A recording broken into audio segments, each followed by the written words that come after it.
पाणी आहे का पाणी? काका ऐका ना, थोडासा ज्यूस आहे माझ्याकडे, ते घ्या, त्यांना बरं वाटेल. सिद्धू, हीच आहे ती मुलगी. सिद्धू, हिला कसं शोधून काढलंस तू? काकू, तुझा सिद्धू अख्ख्या सासवड मधून सुई पण शोधून काढू शकतो. मग केससाठी महत्वाची असलेली मुलगी का नाही सापडली?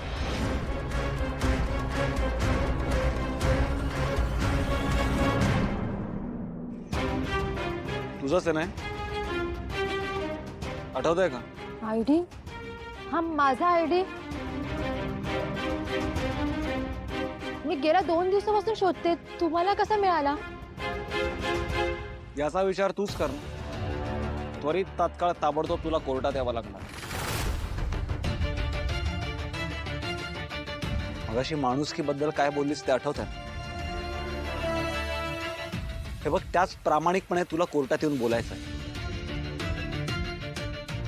सत्याच्या बाजूने साक्ष देशील. तुला आयुष्यभर काही त्रास होणार नाही, ही जबाबदारी माझी आहे. पण जर तू पलटी खाल्लीस ना, तर माझ्या इतका वाईट पण कोणी नसणार. सिद्धिराज गाडे पाटील नाव आहे माझं. मी चांगल्यांशी चांगलाच वागतो, पण वाईटांशी मात्र फारच डेंजर.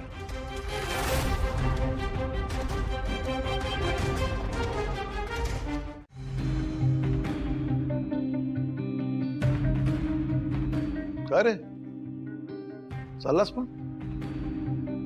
हा डब्बा घेऊन कुठे चाललायस? यांना काय सांगू?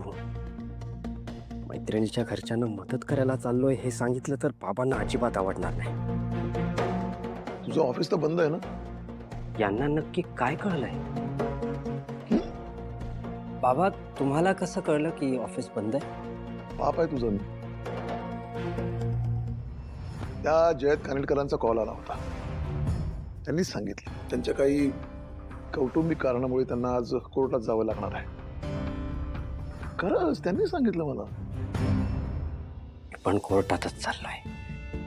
अच्छा, म्हणजे तुमचं ऑलरेडी बोलणं झालंय. चांगलंय चांगलंय.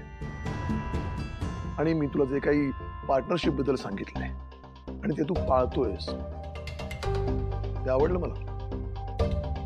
तू जे काही त्यांच्या अडचणीमध्ये त्यांना मदत करतोयस तेही खूप छान. जातो.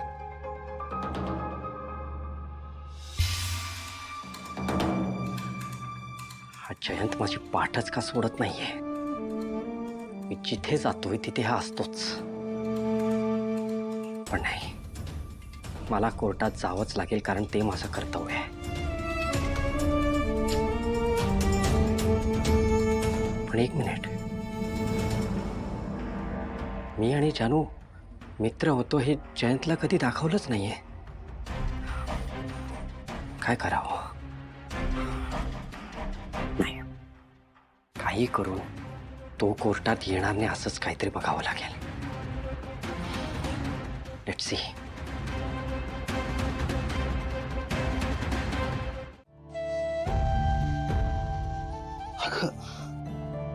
अगं असं हातपाय काढून कसं चालेल? आणि तू असा का विचार करतेस? हे बघ लक्ष्मी, जसं वरदने आपल्याला आता खचलेलं पाहिलं, रडताना पाहिलं, तसंच कित्येक वेळा आपण संकटांचा कसा धीरानं मुकाबला केलाय, संकट कशी परतवून लावली आहेत हे सुद्धा त्यानं पाहिलंय लक्ष्मी. आणि या सगळ्या प्रसंगात आपलं वरदकडे दुर्लक्ष झालं, ही आपली चूक झाली, मान्य आहे मला. पण तुला एक सांगू का, अनेक लोकांना असं वाटतं ना की लहान मुलांपुढे आपण म्हणजे मोठ्यांनी कसं अगदी धीरानं राहायला हवं किंवा प्रत्येक वेळी धाडसी दिसायला हवं. मला नाही तसं वाटत. म्हणजे असं दिसणं, असं दाखवणं महत्वाचं आहेच, पण त्याचबरोबर लहानांना हेही कळलं पाहिजे की काही काही प्रसंगात रडणं सुद्धा स्वाभाविक आहे. मी तर म्हणेन रडणं महत्वाचं आहे. अगं त्याशिवाय मनातल्या भावनांचा निचरा कसा होणार?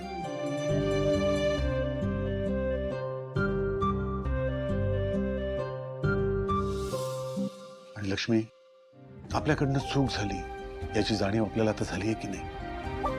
मग आता हे विसरायचं नाही. या पुढे लक्षात ठेवायचं की असं आपल्याकडून होणार नाही. वरदला हे कळायला हवं की काही काही प्रसंगात माणसं खचतात, खचणं अगदी स्वाभाविक आहे. पण त्याला हेही कळायला हवं की खचून नुसतं बसून राहायचं नाही, पुन्हा उभं राहायचं. यापुढे आपण वरदला या सगळ्या गोष्टी शिकवण्याचा प्रयत्न करूया.